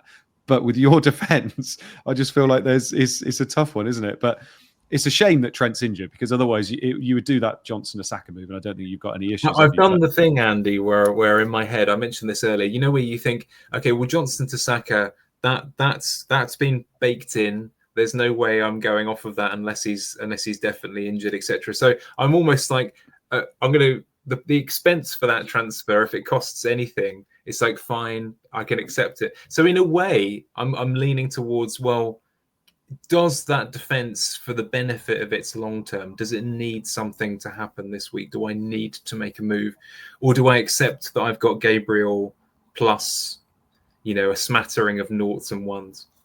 Yeah, that's the question. And the thing is, that's what defense has been for a lot of us recently, unfortunately. Yeah. The only other thing is you take a really solid -8. That's what I would suggest personally, and then you can come down to my level. I don't. For a minute there, I think he's quite serious there. No, I was not.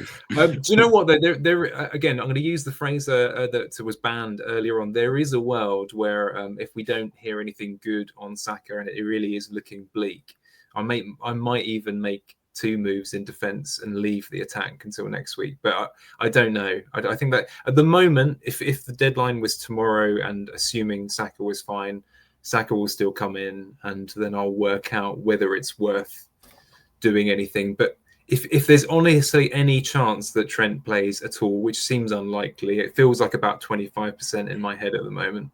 I'm sure it's a little better than that maybe, but I would love to keep him, but I understand the problems with it. But Danny, do your worst.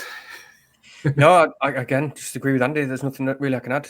I've got to just say, does it make a big enough difference to downgrade Trent when you might want him back in a couple of weeks? No, I think just get Saka.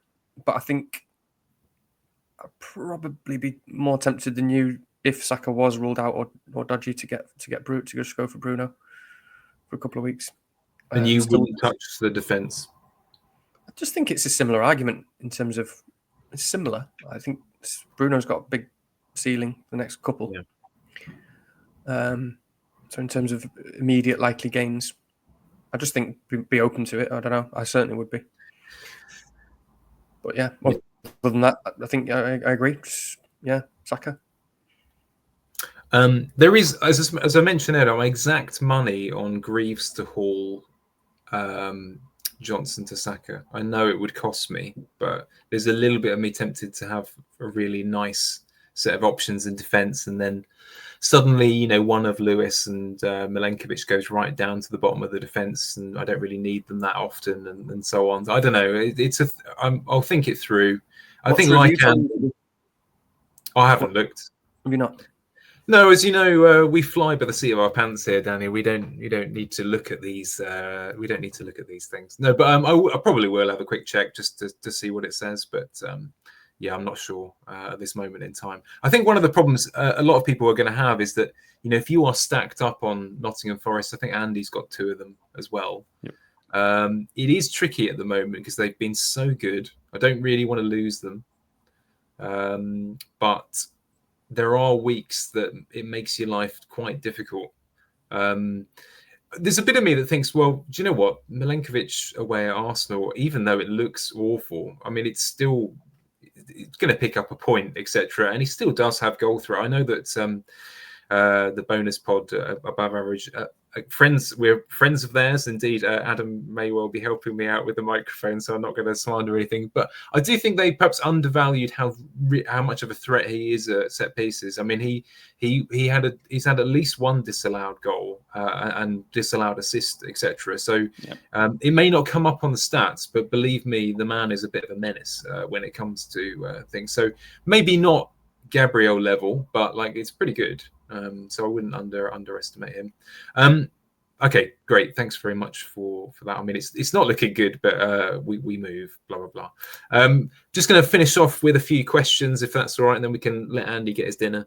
Which I apologise for keeping you so long. But we got 3 questions there. One of which is directed specifically at you, so we'll come to that in just a second. But the top question there from our good friend Stu, Pep Talk.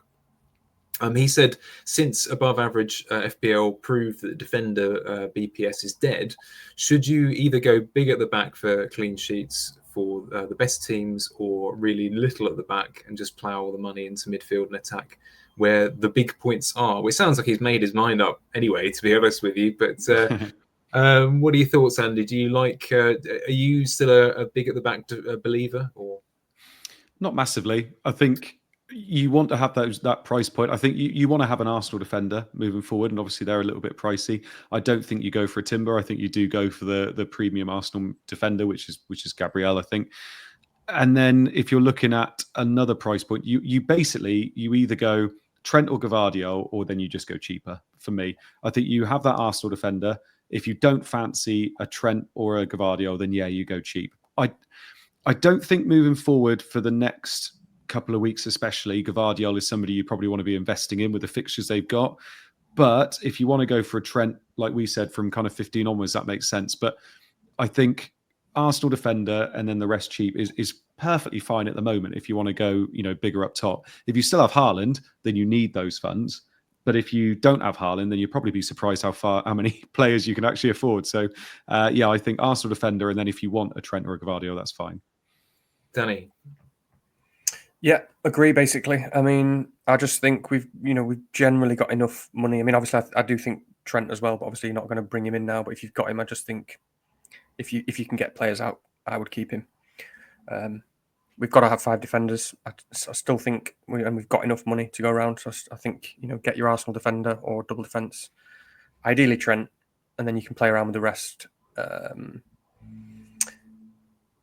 Because really, you're only talking about an Isak or 1 extra attacker, and I just think I think we can work around that. It's Bruno, but you've got Bremo, and Watkins is less of an issue right now. I think we didn't mention him once in the pod, but again, because of the minutes and Villa's schedule, I don't think he's really in the discussion. So it's another more expensive player that we probably don't need.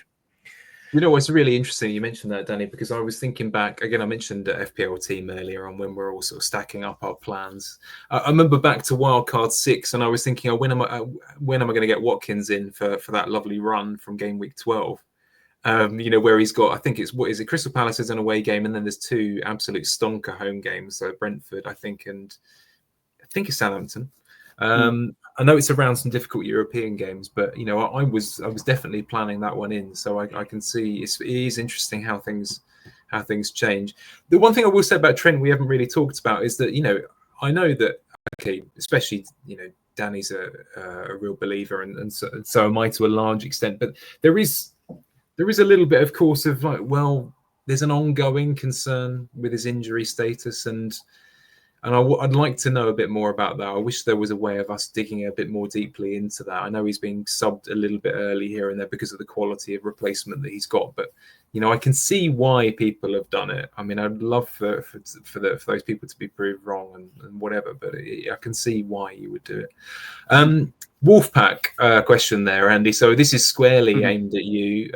What were the origins of the Wolfpack for those who are perhaps teenagers fresh off the block now who can't rewind the internet by 5 or 10 years?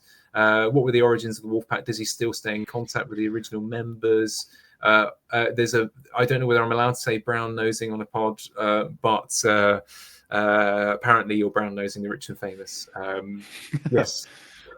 Yeah, I mean, brown nosing. I don't think I've had someone say that before. But no, the Wolfpack was. I wasn't even there to start with, so it was people like Bricky and Corf and Flapjack and Differential and people like that. And they made something called the Wolfpack, which was basically just a group chat, and that's what they called it. And then I was talking to Corf, Flapjack, and Diffie, and saying, "Do you know what? I fancy starting like a pod and just doing something fun and making it fun." And they said, "Well, we've been talking about it a little bit in the Wolfpack. Why don't you come and join us?" So I joined in, and then I made the Wolf Pod. I did it all off my own back, learned how to do it all, and started doing the Wolf Pod. We used to have different people on every week and answering questions and stuff, and it was good fun. But it was, as you start off, obviously you're paying for everything to start off, and you just hoping some people listen. I think we used to get between 100 and 200 listens a week, which was quite cool. And then eventually people just started dropping off and that, and it was me and Irons. So me and Irons, FPL Irons Luke, who I still talk to now, we started doing it every week, and we started doing it during Champman as well, during COVID. So we used to do 2 separate pods, and then eventually it just carried on going, and and then I still talk to people now. So we've still got the Wolfpack chat now, but loads of people have left Twitter. This is 5 years ago now, 5-6 years ago, whatever. So loads of people have left Twitter, not to Blue Sky, just left Twitter. Lots aren't playing FPL, but we're still all chatting now. We've still got our league. So yeah, it's good fun. They're all lovely lads. And it's just weird how long ago it was that it started, to be honest. Yeah, no, I do remember back to it, and it was great fun. It's a really one of the original greats of the kind of podcast scene. And actually, Andy, I know that pods often, FPL, we like to talk in terms of banter and all of this kind of stuff, and people winding each other up. But I genuinely mean this. I think that you're a fantastic host and all of the pods that you've been on, and guest, of course, as well. And I really do think, since doing this, I know we are only sort of 3 or 4 episodes into whatever we're doing here in this sort of amateurish layout that we have here between Danny and I, but it's an underestimated skill. Hosting, linking in people, keeping the conversation going, being amenable, being friendly, being a person that people want to tune into every week. So you do a terrific job, and I don't think people often say that. Well, we're delighted to have had you here as our guest this week. And final question, because I know you probably don't want it, me to kind of keep blowing smoke your way. No, that's fine. Mikey, keep going. Don't mention the 28 points. The question to finish with then, and I'll come to Danny first of all, and we better wrap up shortly because we're actually on an account that will probably shut down in about 10 minutes if I don't get on with it. Mikey has asked 2 quick questions, so sharp answers, please. Do you consider a wide range of input or info before making decisions? What sources do you value? Sorry, that's the apricot beer. And any advice for aspiring content creators? How does one get started? Do you know what that second question I think is? Let's be honest, Andy should answer that. But Danny, can I have your input on the top one about info and what you think about when you make your decisions? I'll try and be really quick because Andy's dinner's ruined here. It's been in the oven for 2 hours. I mean, how do you answer a question like that? I think about FPL an unhealthy amount, like probably most of us do. Probably just think about it, most of the hours of the day, and just generally enjoy thinking about football and FPL. So it's just an amalgamation of everything. I like to watch the football. I need to do that more because I do think I take quite a lot from doing that. I'm really annoyed if ever I miss match of the day, and last season I didn't do that enough. So watch the games. I don't really consult stats so much anymore. I do sometimes have a little bit of a reminder in terms of individual stats, but I will use models and look at what review says and look at Top Van transfer algorithm and what that says. Probably the only two ones that I refer to be honest. And yeah, so combination of just thinking about the game, thinking about the players all the time, and watching games and models and a bit of stats, so a bit of everything. And obviously, I can't answer the second question because we've got no idea, but I do think about this sort of thing sometimes. And the short answer for me, and I'll let Andy and you, Rich, provide a better answer. The short answer is start. If you want to do something, you've got to just do it and start. And I always think about Let's Talk Andy when he just one day just turned the video camera on and said, I'm just going to sit here and talk about FPL, his first video, and probably say himself he didn't have a clue what he was doing, but he started. So, and now now he makes a living doing it. So most important than anything. Yeah, I'll hand over to Andy to wrap up the second part of that question there, and then we'll finish for this evening. But the one thing I will say, this is completely different context, and in classic FPL Last Resort style, I will quote an art critic. Yes, I know. But there's a book released about 5 or 10 years ago, which was the title of a modern art book, and it was called "My 5-Year-Old Could Have Made That." And the whole point of that comment is, well, yeah, but they didn't. And the point is, with any kind of art form, etc., you do it, and then you let other people decide of its value. Don't let that process stop you. So as you say, Danny and I have got no expertise in this area whatsoever. So what we did is, with enough apricot fruit beers, then you press the button and see what happens, and don't swear, and it'll probably be okay. Andy, I'll let you wrap this up. What do you reckon? Aspiring content creator, what should you do? Maybe you can tell us. Funnily enough, Danny's said the exact same thing I was going to say in terms of just start. Like, I started my Twitter account because Let's Talk FPL posted a tweet saying, anybody that's thinking about joining Twitter or doing something, just do it and see what happens. And I did that, and I messaged him saying, I've just started it because of your tweet. And he didn't see it because obviously it goes in your requests. He didn't see it until a year later when I had about 10,000 followers. And he was like, and look at you now. And I was like, yeah, exactly. Like, that is exactly how it happens. And it is just start. And the other biggest thing I would say is just make sure you're always enjoying it. Like, you're enjoying it every single time you do it, and you're enthusiastic about it as well. Because if you're enthusiastic and you're enjoying it, other people will feed off your enthusiasm and your enjoyment, and they will enjoy listening to you as well. If you're going on and already it's a chore, you probably shouldn't be doing it. So just enjoy it and make sure you got enthusiasm, and make friends along the way as well. The people I now know that I chat to every day is absolutely crazy. So just start and enjoy it and try and learn as much as possible. And it is awesome. Like, it is. And just ignore the people that are on there just to be angry at anything they can be angry at, because there are a lot of people out there like that. So yeah, just enjoy it. That's the thing I would say. And on that note, if the idea or the objective is to enjoy it, this will be the last FPL Last Resort pod. I'm really joking. No, that's sage advice, Andy. Thank you very much, and a good note for us to kind of finish on for this evening, I think, and to let you go away and get your fish supper or whatever it is that you're looking forward to. I did promise you a kedgeree, but I don't think I can send it on a plane 250 or 300 miles away, whatever it is. So unfortunately not. But yes, I'll take off the screen share just for a moment so we can finish up like this. But yeah, thank you very much for joining us this evening, Andy. Hopefully we'll do it again sometime soon. We owe you a scrumpy or whatever it is that you want to drink, etc. Should we get together at an event, no doubt at some point as well. But yeah, thanks Andy, thanks Danny for joining this evening as well. I guess we're just going to say goodbye. Any last words? Just thank you so much for having me, guys. Thank you. Brilliant. Nice Okay. We'll see you all soon. Thanks very much. See you later.